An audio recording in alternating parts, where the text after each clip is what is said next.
Welcome everybody. My name's Ken Dickinson. This is our CELO's Message podcast coming to you from Red Bluff Park, California. And today we have Isabel Torres Carrillo.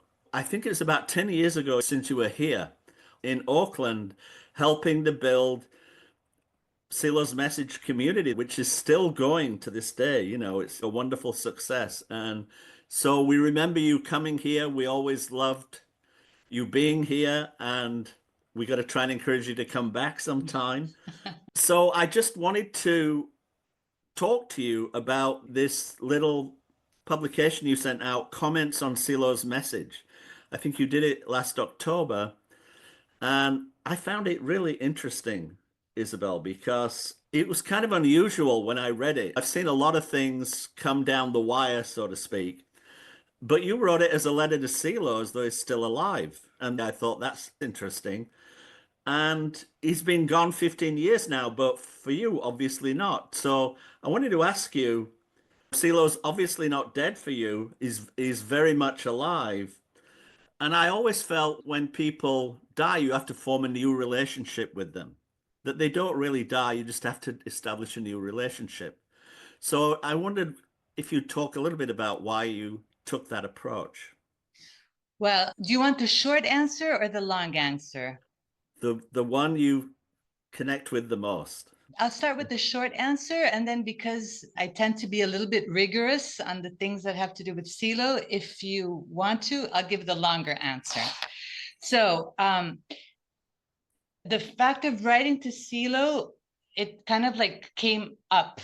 I was trying to do these comments, and it took me a long time to write them, maybe years, maybe 5 years. And the thing that I had the biggest problem with was finding the right voice. So the fact of writing to him, at a certain point it came up, but the fact of my relationship with CeLo is something that I would like to share because I think it's very relevant. So I met CeLo a couple of times when he was alive, but I never said more to him than thank you, and that was beautiful. So I didn't have a close relationship with him.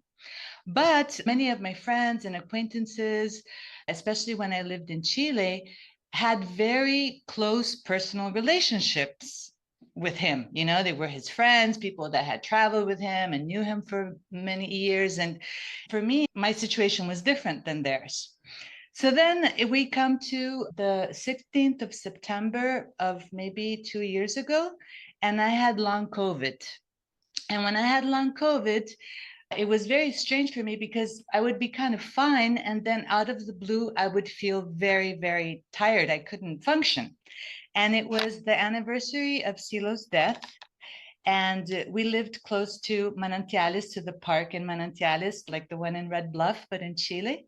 And every year there is a small celebration. It's not a big deal, but the friends that live in Manantiales go to the hall and they do a ceremony for him. And my partner, who was also a friend of CeLo's, told me, you know, that we were going. And I said, no, I'm not going to go because I'm not feeling good. And he's like, what do you mean you're not going to go? And I told him, I said, you know, for me, CeLo is not my friend. I had no intimacy with him. He is my spiritual guide. And so I don't need to celebrate his anniversaries because for me, his anniversary is May 4th. So I'm not feeling good. I'm not going. Okay, so they went. I didn't go. And that night, I had the best dream of my life. Okay. So I'm sleeping, and in the dream, I kind of like, I'm in a big bed, a big king size bed, reading, and I turn my face and there's CeLo on the other side of the bed. I mean, it wasn't like he was my family. And yes. and he's reading, and he turns around and he looks at me, you know, and he had a way of looking, saying like, no intimacy. And for me, that was incredible because, of course, somebody that is your guide, that you think of them, you read them, you study them, you try to understand what they're saying, and you're using their experience to guide your deepest, most existential questions. How are you not going to have intimacy with this person? How are you not going to have a relationship? And for me, that dream and that whole sequence of events was like a big wake-up call. And I think that is what gave me the possibility of communicating with him. I see. So through a dream, really, the dream that triggered it.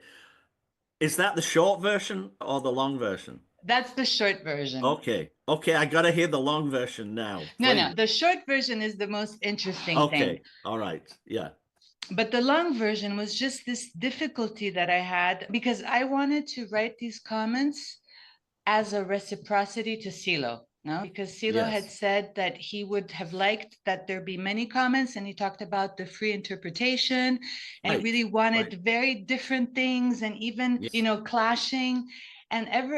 He has given me so much, and one of the things that I really appreciate about Silo was this selfless giving. I never had to pay him, I never had to do anything for this doctrine that was so beneficial to me. And it took me, and I noticed that whenever I tried to write, I kind of like became possessed of a middle school teacher, and I'd get this tone of this middle Oh, school teacher. uh, and so at a certain point I kind of had a moment of honesty, and I said, why am I doing this? And I said, well, I'm doing this as a reciprocity to Silo. So who is going to be interested in this? Silo. Because why should other people care about yeah. my struggling? So that really helped, because I think that in the moment that I'm talking to him, I stopped trying to teach people what it was about, and I could really focus on and describe my experience and Yes. my Yes. You began living the experience rather than trying to convince somebody about something. exactly, or Yeah. to showcase my best moments, or to say, Silo is such a great, like, it totally put me into my internal world, and I was able to describe what was happening to me, which is the most interesting thing. Yes. Yeah. Very good. Do you still write to him or communicate with him in this way, would you say? I don't think, no, I haven't written to him any. Sometimes I do, but I do communicate with him because I have another long story. Do you want me to get into it? Love it. So what happened that after I wrote these comments, as usually happens, there's like a void, a kind of a moment when when you've managed to take all these experiences and synthesize them and express them, and then there's like a moment of silence, a big void. And a little bit later, I moved. So I was living in Chile with my partner, and I moved to live in Italy with my mother. And in Italy, they were beginning this thing which is called the Jubileum, which is the Holy Year. And every 25 years for the Catholic religion is a year that is holy. And actually, I'm not going to get into the whole Catholic thing, but I realized my family was Catholic. I don't consider myself Catholic, but I come from a Catholic landscape. And I realized that I had very superficial knowledge of what it was about. And so, since I was trying to avoid the traffic and all the problems that come with these kind of celebrations, I looked into it, what it was about. And what it's about is, I'm going to translate into our language. Yes. Yeah. In moments of big changes of phases, because 25 years is a big change, it's good to take, this is how I interpreted the information. It's good to take a year to reinforce the relationship with the holy. And in this reinforcing the relationship with the holy, you find yourself in the best conditions to face what is coming, which is going to be something very different. And in order to do this, the best thing is to reconcile, to try to do valid actions, and to do a pilgrimage. More or less, that's what they do. And I said, this is an interesting thing. I'm gonna use this, and I'm going to use this year to think of what were the elements of Silo's message that I really relied on, that in moments Yes. of difficulty really helped me overcome suffering or overcome difficulties or find meaning. And I'm going to try to take them and incorporate them into my everyday life. And Okay. so, but not as like a duty, not as something that I have to do, but as Yeah. something which is going to be so wonderful. If I can do it, it's going to be so helpful in this new phase of my life. And so I did. And so I what I do is that every day I have these little moments, which are sometimes 5 seconds, sometimes 5 minutes, sometimes a little bit longer. And the fact that now we're in May, I started in January, and it's incredible how that has accumulated. And so in this, I feel that I have a very maybe a closer and closer relationship with Silo, because during the day, I think of a principle, or I think of one of the sentences of the path. I read every day 2 or 3 pages, and it's not so much an intellectual thing, whereas I'm trying to study him, but I'm trying to place myself in his very special observation point of the Yeah. world, of the human conscience. And so, yes, I feel that I have a very close relationship with him, but in a different way from when I wrote Yes. the comments. Yeah. Great. How interesting. Well, I read your first sentence and your first two sentences. I'm going to read it out for everybody here. Almost 30 years ago, the first time I read The Inner Look, I felt I understood everything. It has never happened to me again, right? So that I just thought, wow, that what an opening. And so I wanted to ask you a little bit about th if we go back to 30 years ago, how did the book arrive in your hands? How did you end up reading that? What was the moment of your life? And if you can explain, it's almost like a paradox. I understood everything, then it never happened to me again. Well, what happened? Well, it's interesting. I think all of us have a very unique relationship with this book. So for Yes. me, I was 25. I was going to university. I had gone to, so I'm half Brazilian, half Italian. I was living in Brazil. I went to study in Italy. And I went to study in Italy with this strong need and very naive mentality of saying, I'm going to Europe and I'm going to study. I was studying political science so that I can really do something to improve the conditions in my country.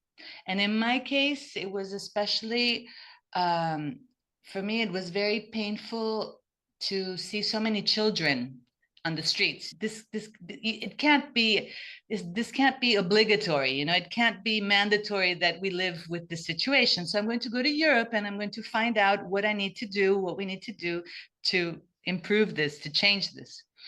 And of course, this is like a gross overgeneralization. This is just my experience. But what happened to the sensation that I had was when I went to study, I studied in Rome in the public university, and the public university in Rome in political science is very left wing. No, Yeah. that's more the sensitivity.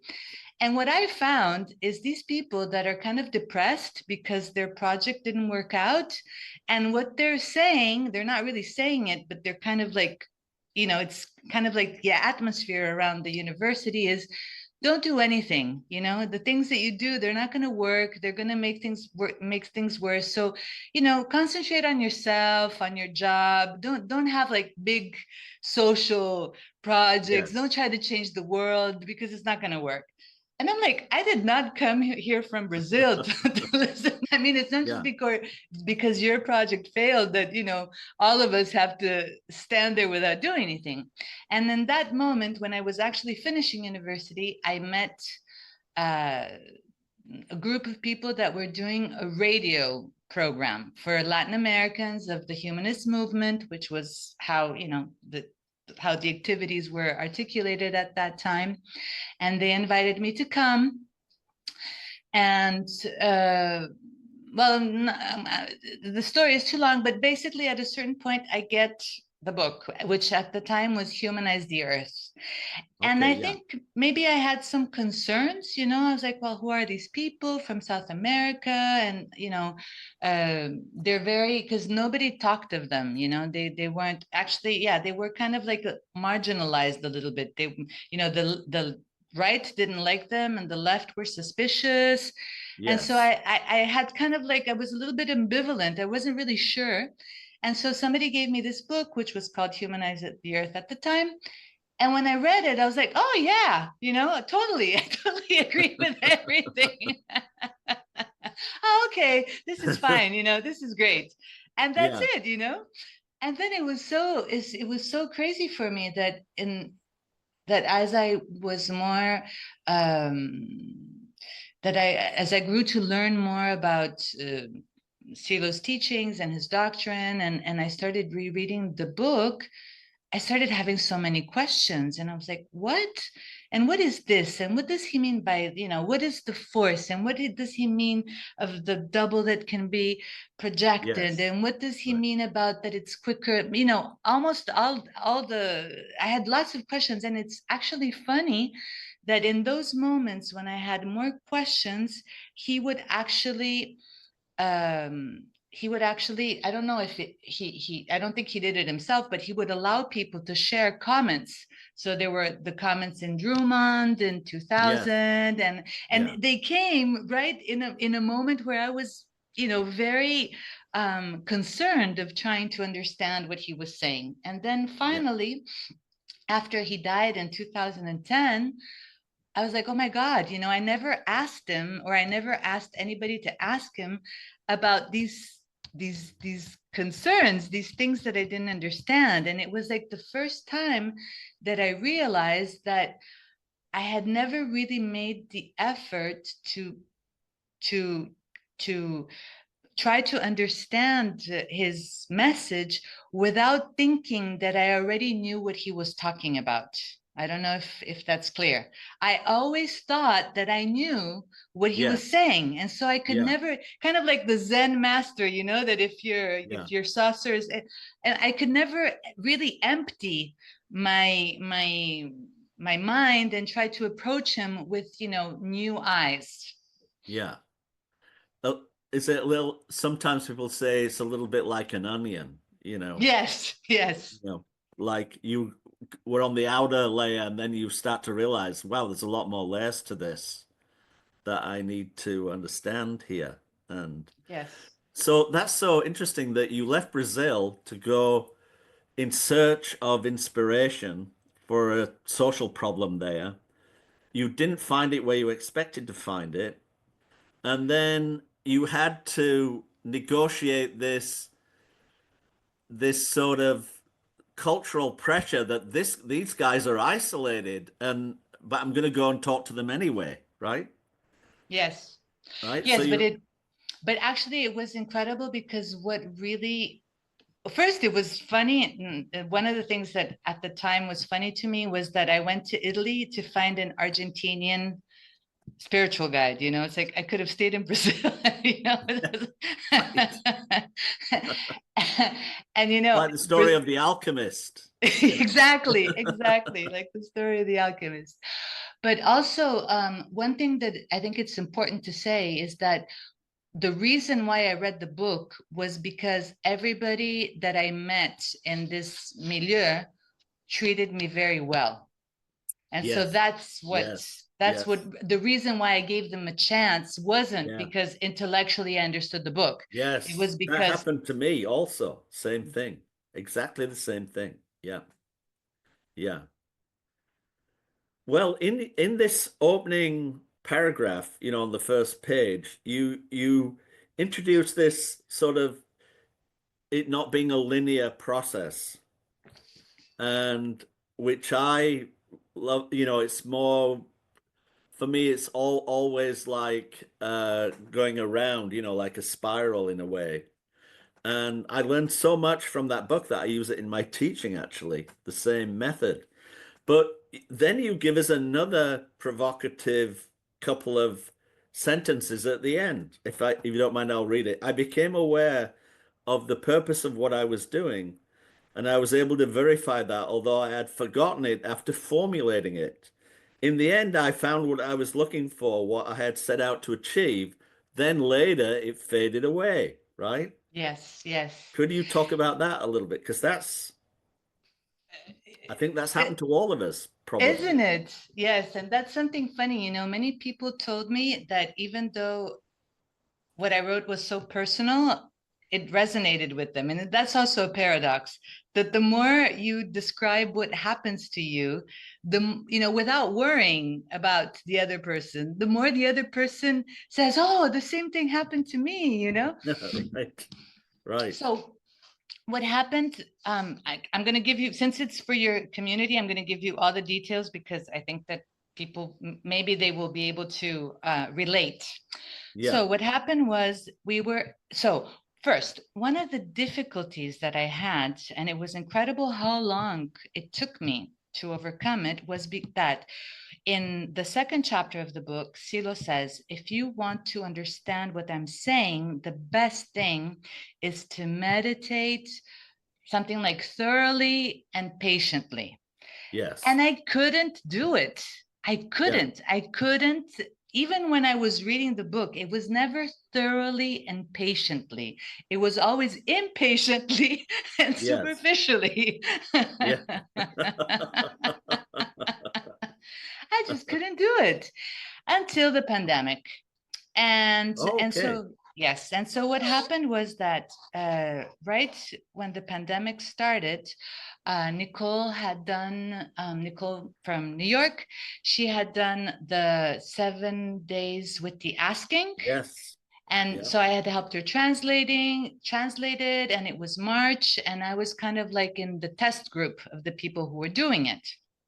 And so there, something very interesting happened, was that I did the seven, I before doing the 7 days of the asking, you have to find your purpose, why you're doing this. And I did it. And then I forgot about why I was doing it. And then at the seventh day, I realized that the thing had happened. And that's the first thing that I think maybe that was the first time I realized that that's how the purpose works, that you formulate it, and you formulate it very strongly. It's a need, but then you forget it, and it works in the co-presence. It's not that it disappears, but it's not your main focus, but it's yes, still working. But yes, then you have to make sure first that you formulate it, and then second that you reflect, that you stop and you go back and you have to write, because if I hadn't written it, I would have forgotten it. yeah. But since I had the You wrote notes, I it said, down. yeah, I said, oh Yeah. my God, this happened. And this was right before this was like the beginning of March, I think, 2020. And for me, during the pandemic, I was in Chile and my mother was in Italy, and all my friends and my family. And Italy was, I think, the country in Europe that was hit the most It and the was. fastest. Yeah, and right around Milan, I think. Around Exactly. there, Right yeah. near the park in Near the Milan. park, yes. Because they cancelled the inauguration there. Exactly. Yeah. And for me, it was like, I think maybe my worst fear. All my loved ones are going to die, and I'm not going to be able to see them. And we're all going to die. I don't know, but I can't really formulate it, but I connected with this incredible fear inside of myself. Even though, I believe in transcendence, I believe that death is not is not the end of everything, but still. And I said, oh, look at that. Who knew that this thing was living inside of me? And so I remembered that Silo used to say that when you don't have faith, when you lose your faith, it's a good thing to meditate on the book. And I said, oh, that's what I'm going to do. But I remembered, the 7 day of the ask, and I said, I'm meditating on this book because I want to find faith in humanity, that things continue, in transcendence. And then I started reading the book. And while I was reading the book, I totally forgot why I had started it in the first place. Because what happened was that I was able, what I told myself was, I'm going to read, I need to have at least a tiny register of everything that's in here. I don't need to understand it completely. I need to have a tiny inkling of a register, but I can't move on until I have the register. Okay. So I thought, okay, and it, we were at home, I had plenty of time, and I thought, well, 20 chapters, 20 days, one chapter per day in 20 days, I'm going to have it. And it was, I couldn't believe it. I think this is the first time in my life that I was aware of how the conscience works. Because Yeah. what happened is that, uh, for example, one thing that really surprised me, there are moments when he says, like in the Guide to the Inner Road, when he says, you will experience fatigue and Yes. no, At every step. at Yeah. every step. And when I was reading it, that chapter, I couldn't move forward. I couldn't move forward. But maybe for, I don't know, 5, 6 days. And then I saw it says, you are going to experience fatigue. And I was like, this is the fatigue. Yes. So It, it was really exciting because it wasn't an idea. I could yeah. experience what was happening. And what happened also is that I started realizing that some things, for example, he speaks about meaning. So there's suspicious of meaning, evidence of meaning. And so, you're in the evidence of meaning, but like, well, what was the suspicion of meaning? And how did we get to here? So it wasn't a thing like, when you're in school. It was Yeah. a very different kind of relationship with the words, with the meanings, and with the experiences that happened inside of me. So that's why it was so meandering, because sometimes I would get stuck, and then sometimes I would relate things, and then sometimes I would say, oh, but here something different is happening. And what was really interesting was that the more I read and the more I experienced, it was like I started going into a deeper place inside myself. So it wasn't just me and the book, it was me and the world, me and humanity, me and the meaning. And so, like, from this very uh, punctual, very determined thing that led me, all of a sudden I'm in a completely different landscape, with universes and things happening. And my fear kind of became unzipped, and all this tension that was holding it kind of like diffused. And I'm in a completely different process where I'm not worried about what's going to happen to me. I'm kind of like so curious and interested in what is the meaning of life, and what are we doing here, and what is happening, and what are our possibilities.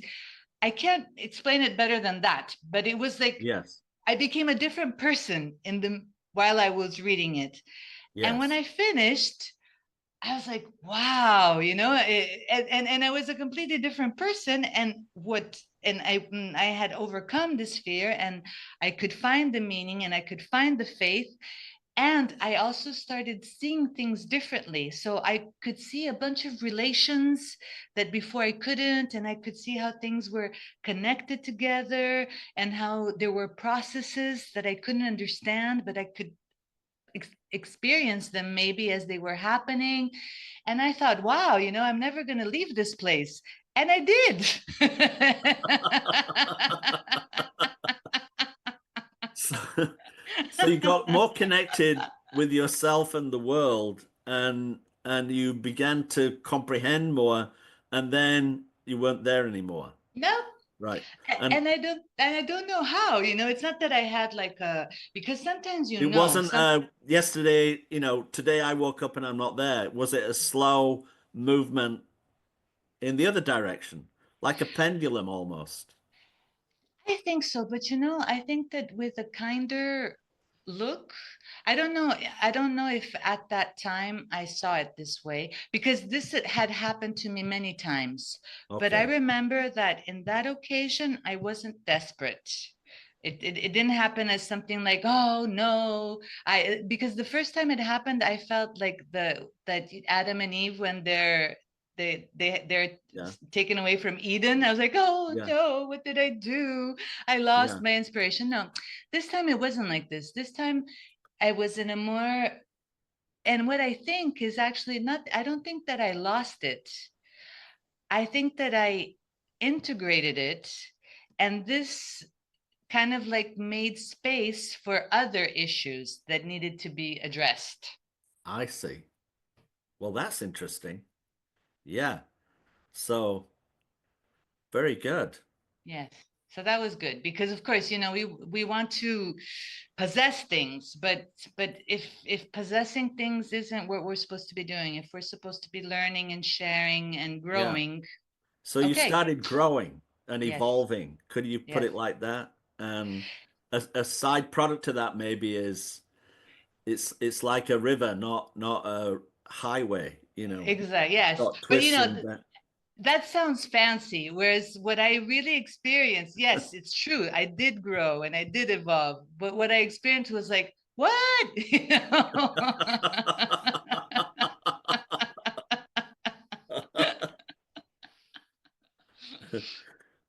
Okay, well then after it faded away, that's what you wrote there, then later it faded away. Then for me, you hit the first existential question, which is day one, in his book, and it's point number one, there is no meaning in life if everything ends with death. And the book and the world that has emerged with it are a guide to the meaning of life, which goes beyond death. So how can you tell us a little bit more about that when you got to that part of the book and Well, these your are whole like, feelings about death in general, really? yes.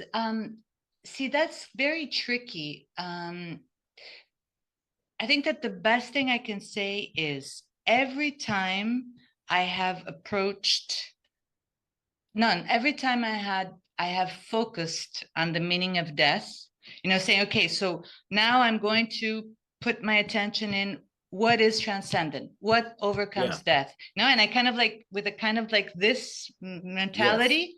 Yeah. I'm going to solve this. It's a Yes, puzzle and I'm going to solve it. Yeah. exactly. Whenever I do that, I find myself in a totally different space. It's like you saying, okay, now I'm going to go to Norway, and I know what Norway is. I think I know, you know, where Norway is and the steps, and then I'm Right. going to get to Norway, and it's going to look like this. And I set out, and all of a sudden, I don't know, I'm in Bali, and I'm like, Okay. oh, you know, I wasn't expecting this. So what happens is that maybe because, you know, like I said before, I'm Brazilian. And so I think that I have a bit of a magical conscience landscape.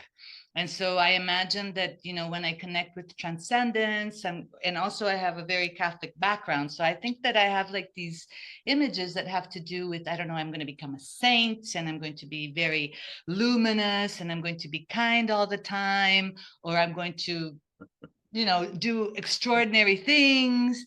And none of that happens. And what actually happens is that I kind of find myself in a place where the I is kind of like deconstrued.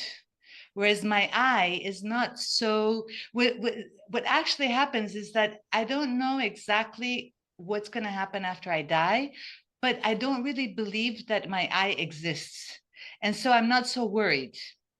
And I remember on that occasion, one of the things that happened to me that was interesting was that, which is actually something very silly, but after it happened, like it has accompanied me because I was saying, okay, you know, so what was before I was born? What was I? And I was like, I was my mother and my father, and this kind of like opened the door to intersubjectivity, which is something that I don't Okay. know that I want to learn more about. But I realized how everything inside me comes from somewhere else. Everything I say, what I say, the words I use, the expressions, the things I learned, my feelings, my experiences, that I'm not like a solid, I am not a solid individual closed off unity. I'm Yeah. kind of like a how can I call it? I'm kind of like a shower of gases, kind of Yes. like there are these. And so I said, well, this is, and I feel that this thing that I call myself, which are many impressions that I've taken from people, from others, always with others, because I've never been separate from them.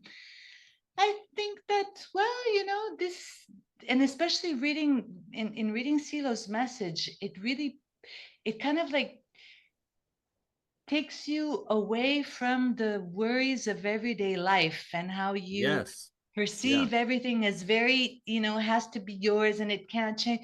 And no, you're in a different place where things are interesting, things are connected, and things are moving, and you don't really understand things, but you want to be there and be with these phenomena that you're observing.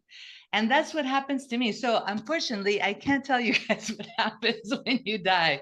But I think that it's very interesting to put oneself in that mental space with a certain opening, because all the fears and the tensions that make up everyday life, they kind of dissolve, and living becomes much more interesting. Yeah, I'd not quite thought about it like that before. Is that, you give me an interesting insight there where you're like a sensing part of life, right? Exactly. Yeah. And you're You're and not you're a refrigerator that's very defined and has a function and all that, right? Yeah. exactly. And you've been, and you said it beautifully. I'm going to keep this from you, a sensing part of life. And you're changing because you're not a child anymore, but No, that and everything's changing, right? and Everything's changing all the time. but it's not, but it's still connected and it's still communicating and it's still moving. So what's, like the drama, it kind of like takes away the drama. Well, that's really interesting. I wanted now to ask you, I'm going to page 3. Um, I'm going to read it to you, and then I'd love you to comment on it if you will. To break free from the loop of my divagations, I have to be more awake, to scale from comprehension to comprehension. Here you introduce the subject of the force.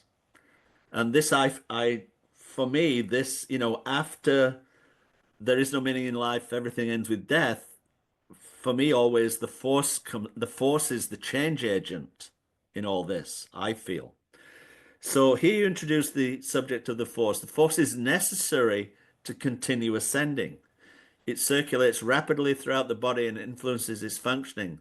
This force can be communicated to others. I know this because I received it from you and Karen in Punta de Vacas in 2004. I could verify that while I was awake, I did not suffer, although my circumstances had not changed at all. So I wanted to ask you if you are comfortable talking about that. And was this the first time you really felt you understood what the force was because you felt it? Or had you experienced what you felt before on your own or in some other situation?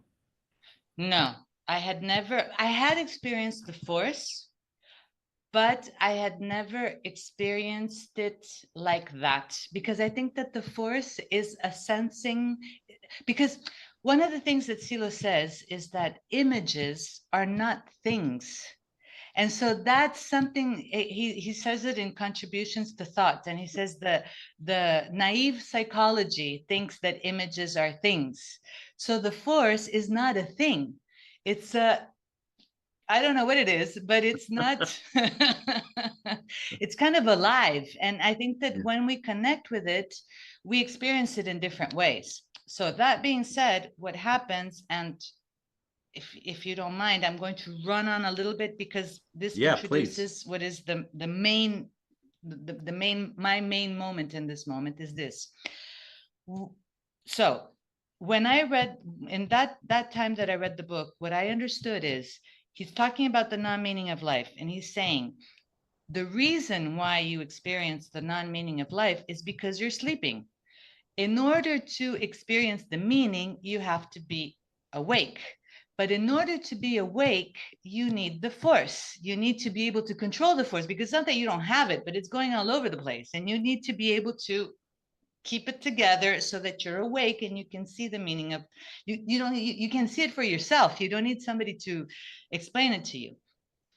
So what happened in that time that for me was so shocking was that I was even more failed than I am today. You know, I had like everything was going really badly in my life. I had no money. I had a terrible job, and I was unhappy in my relationship. My activities were all, I was finding them meaningless.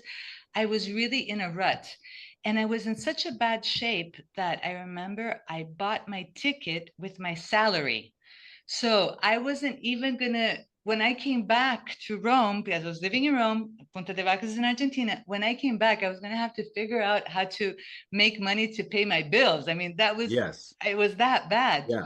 And I didn't tell anybody that I was going to Argentina. I said, I'm going to the mountain, but I didn't specify where that mountain was. And when I got there, at a certain point, Silo does, well, the speech is very beautiful. In that speech, he says, I want to transmit to you the certainty of immortality.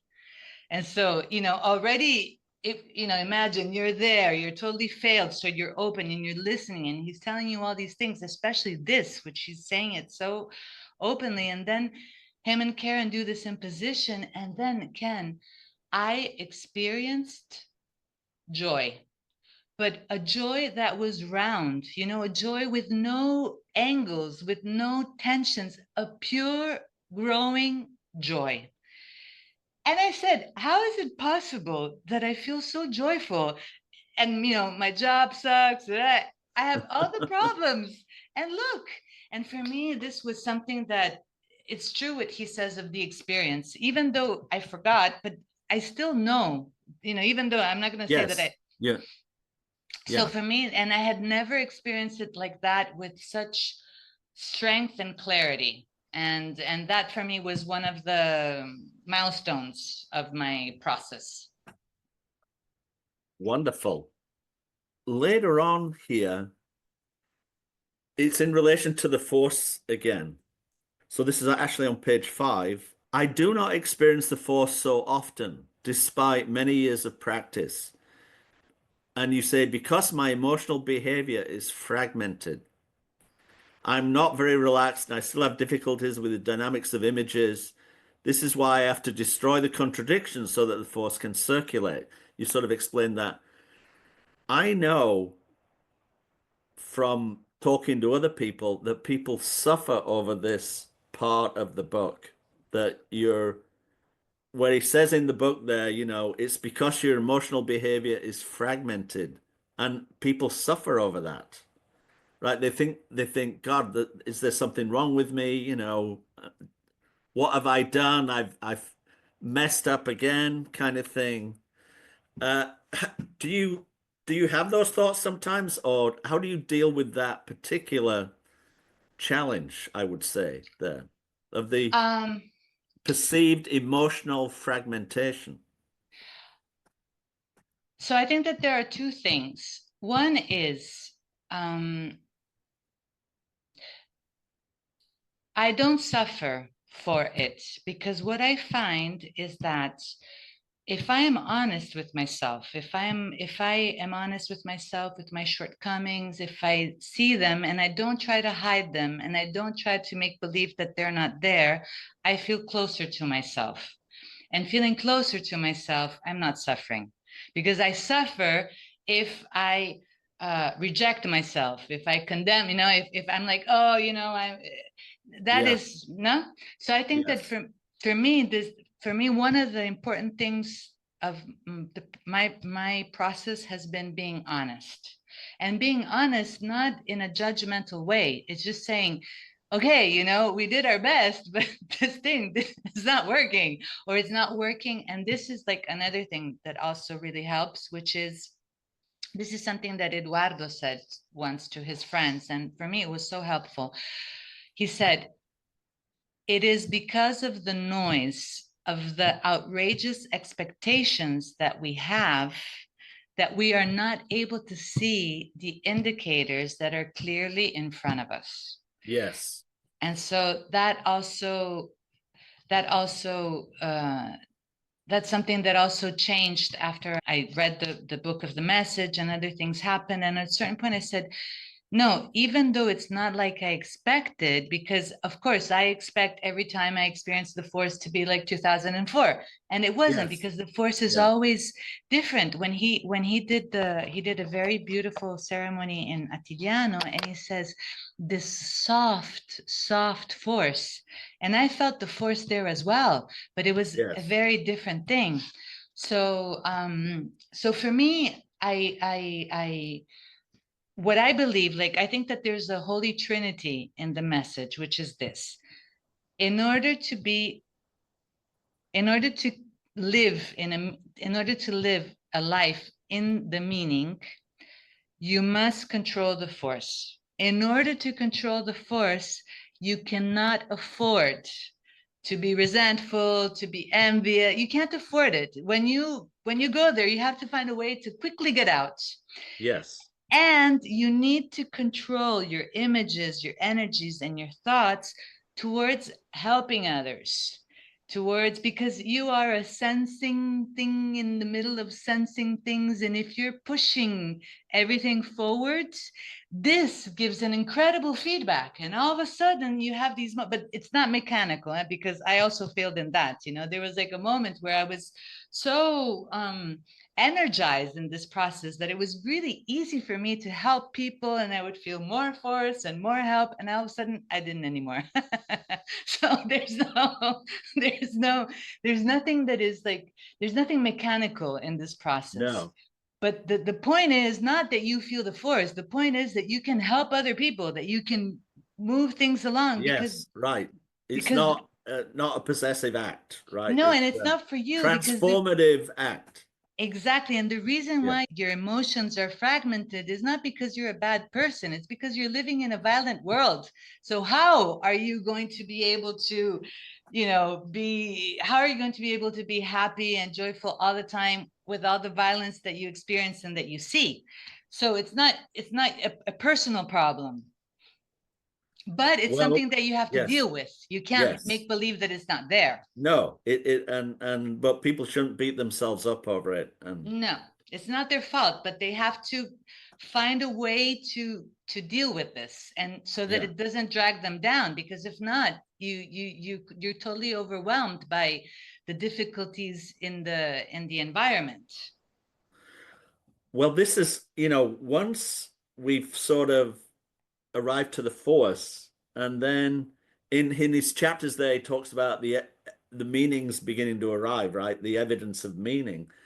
And then he gives us this set of principles to work with, and you set off on the inner road, right? And then this is where I'm trying to get to, really, to ask you to talk about is the internal states. And you were just talking about you're going to be up and down that tree every day, probably from the top to Yes. the bottom, So managing the internal states, do you have that?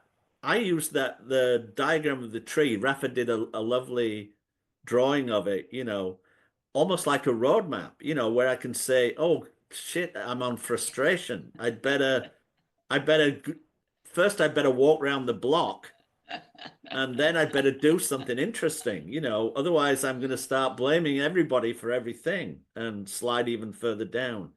Do you have those internal states, the inner road, the principles?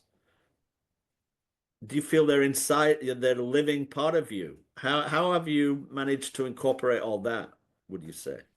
Well, the principles, I think I have them incorporated, but not like a computer program, not that, everything I do is guided by the principles. Yes. But yes, that it's what I like, exactly like you said, in the face of the problem, that's what I ask myself, what principle, what direction, where am I? So it's different than saying, oh, I'm a bad person. Oh, the world is, I don't ask myself, I use them more as, how can I put myself in a better direction? Regarding the principles, I owe a lot to Danny Zuckerbrot because the work that he does with the principles, I did that in all kinds of his community, and he and the community of the message that he belongs to, they work with the one principle a month where they think of the principle every day.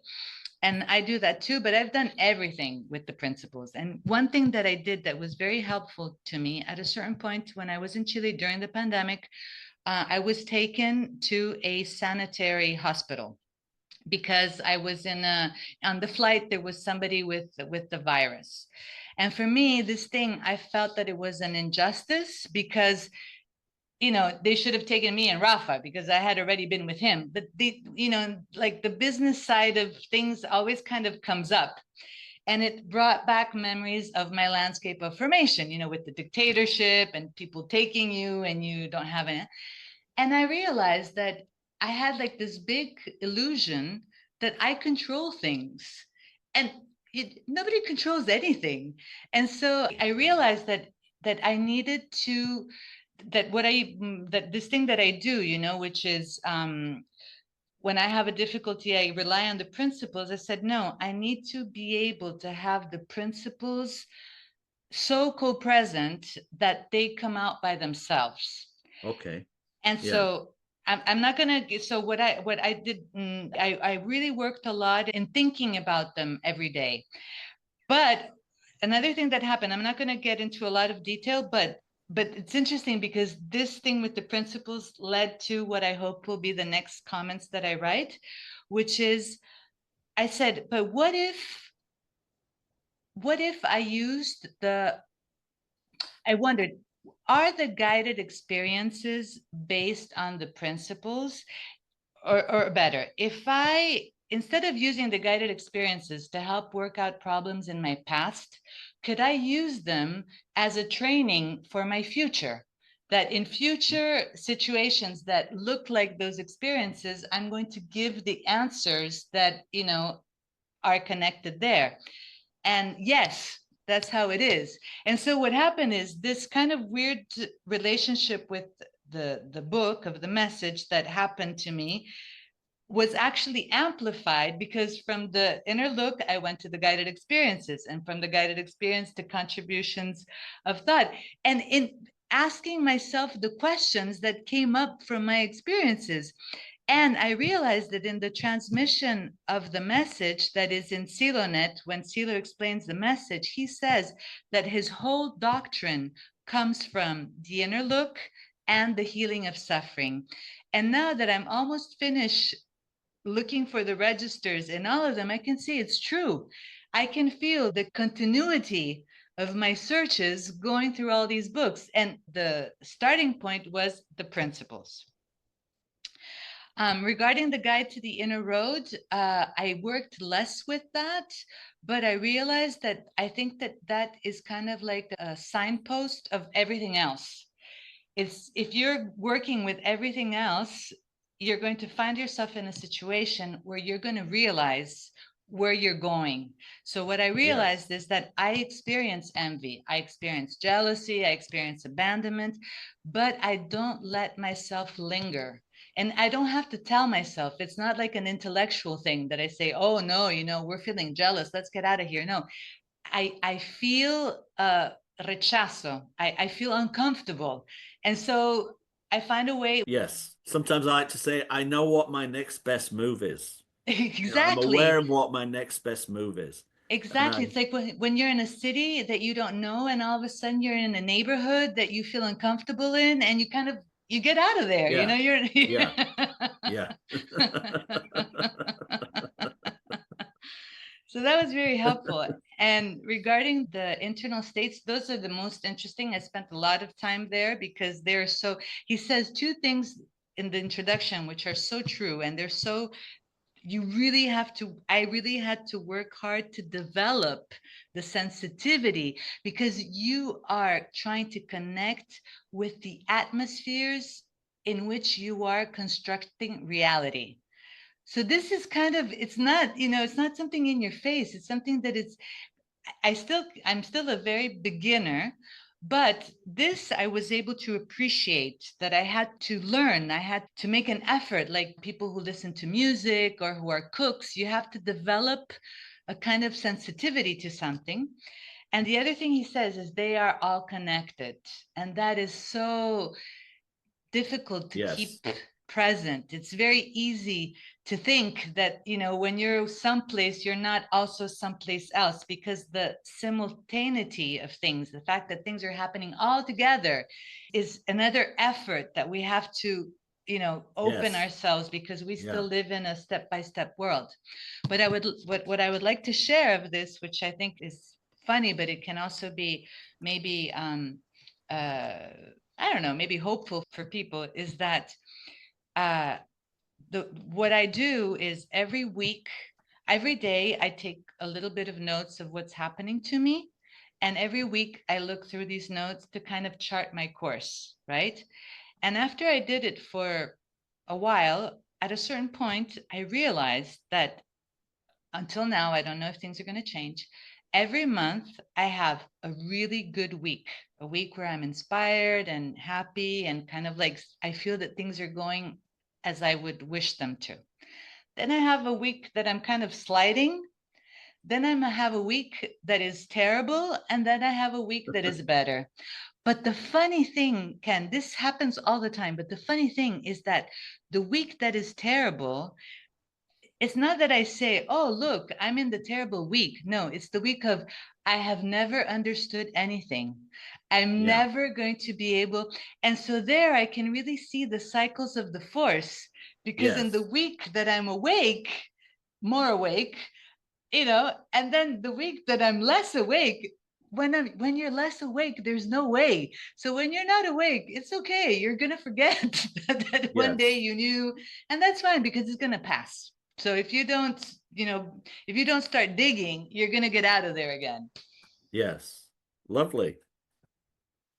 Well, going to this is like the final part here, page 5, and we're, your the internal states, and then this beautiful poetic ending where he talks about if you wait patiently, the sun will arrive, and then you will understand that in everything that exists, there lives a plan. I always loved that aspect.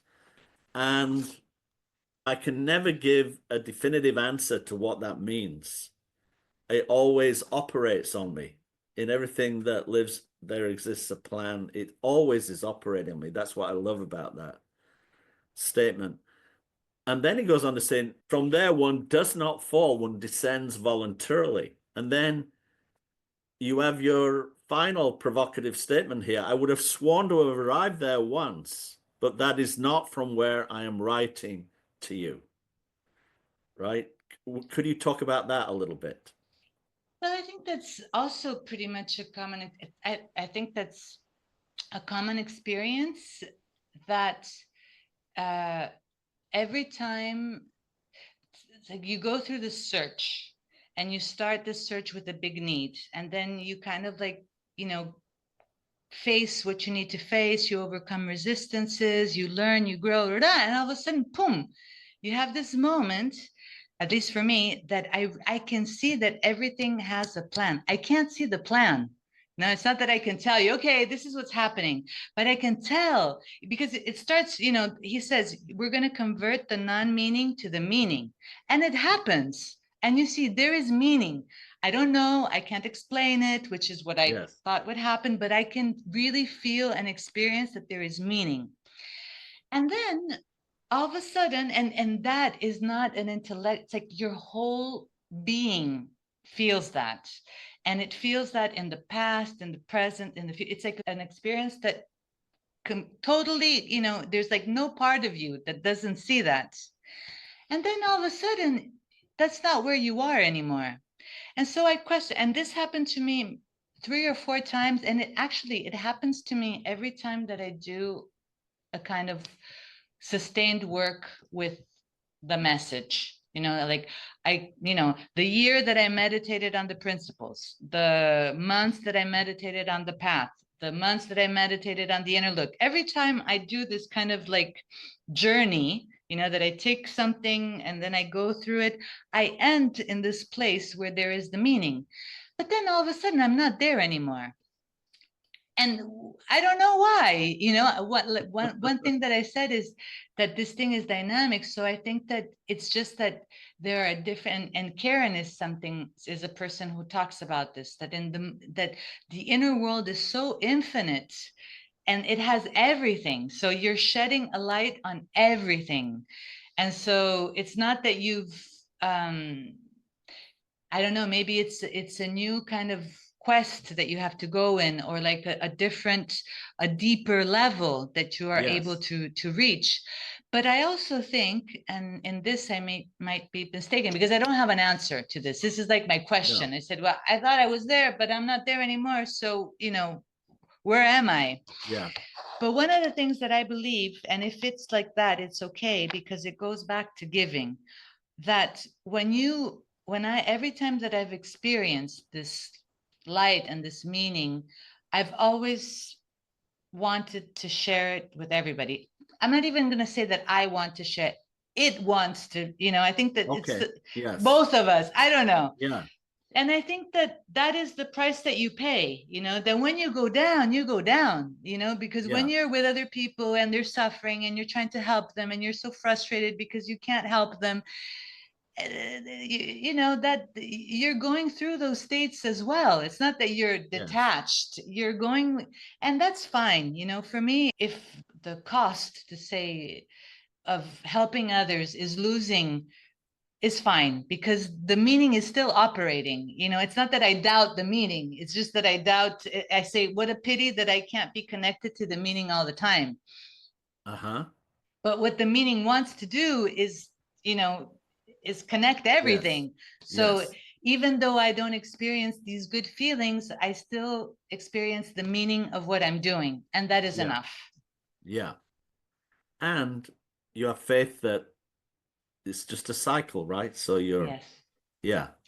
But also that it's not, and this is something that I think has matured in me, that it's not like a consumer thing. Silo, I think, said at a certain time, at some point, that you only need one experience, and that Yes. you have to be Right. careful not to become kind of like addicted to the Yes. high that you Yeah. feel. So if Yeah. I never again experience that high, but I am able to do valid actions and, connect well, and that's fine. The meaning is the most important thing, not all the beautiful emotions that come with it, Yes. because people have beautiful emotions, taking drugs, and that's not, Yes. really improving their life. So maybe, like, actually I hadn't thought about it before, but maybe the takeaway is that once you see the meaning, what becomes important is the meaning.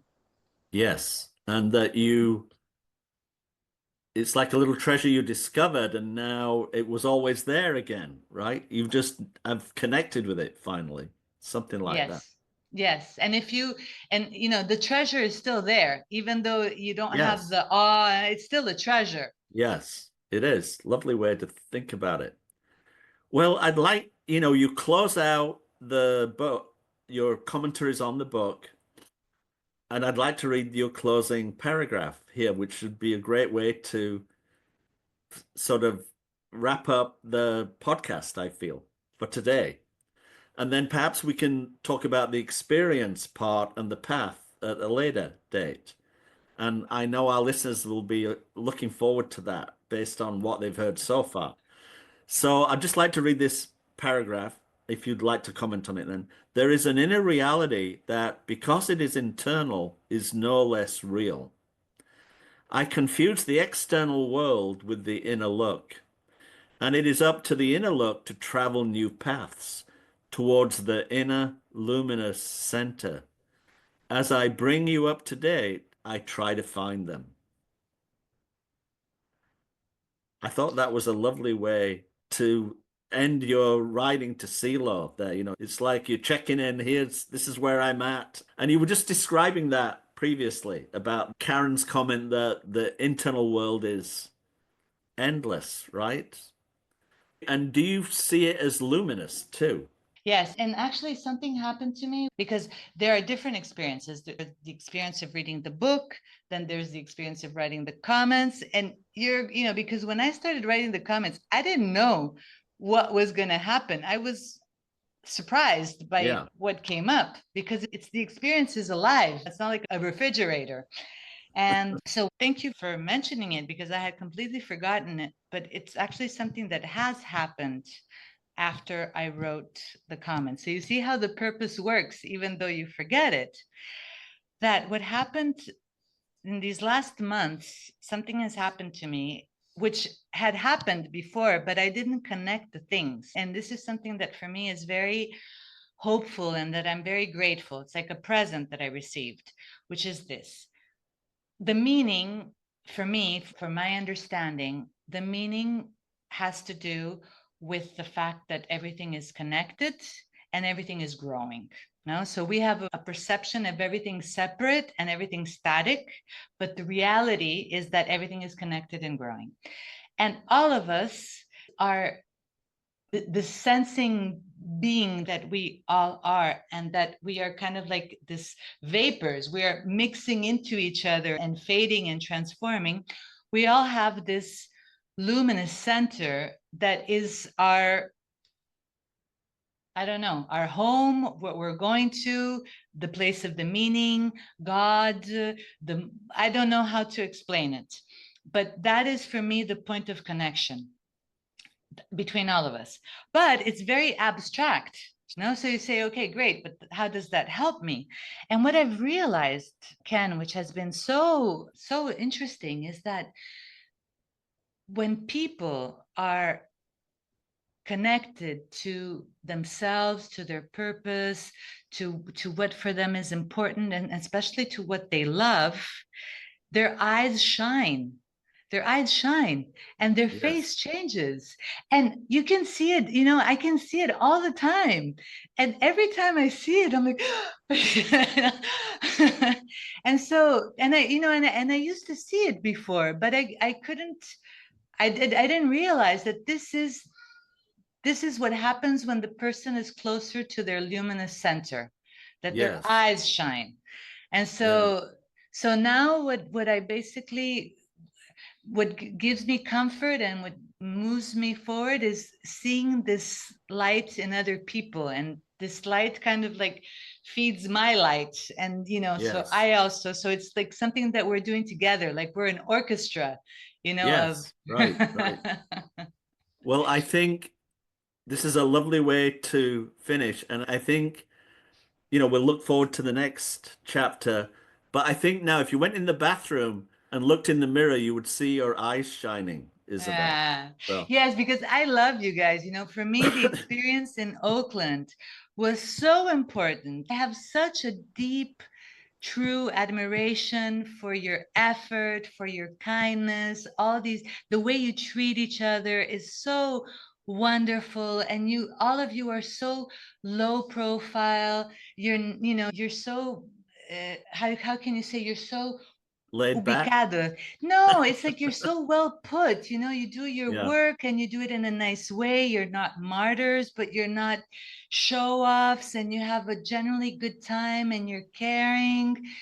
For me, I admire you so much. And whenever I see things happening in Red Bluff, and I think of all the years and efforts that you've put into this project in such a difficult space and doing it in such a good humored way, I am so humble.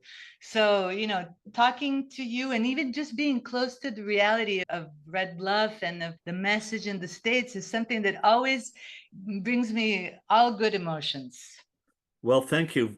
Lovely, kind words. You're so generous. And a lot of it is thanks to the work you did here, too. So you're part of that also. Teeny tiny, but it was a big privilege. And that's why I really think that one underestimates how important it is for the psyche to want to help, even though you don't, because really, I don't think I did anything. But it was just trying is so rewarding because it puts you in contact with people, it opens your horizons, it makes you grow. So it's really maybe even though that doesn't come out in the comments, that was for me the golden triangle. Try to be more awake so that you can find more opportunities to help and go. A lovely way to end. Okay, we'll look forward to the next chapter. Thanks so much, Isabel. It was lovely Thank, being with you today. thank you. Thank you for your patience.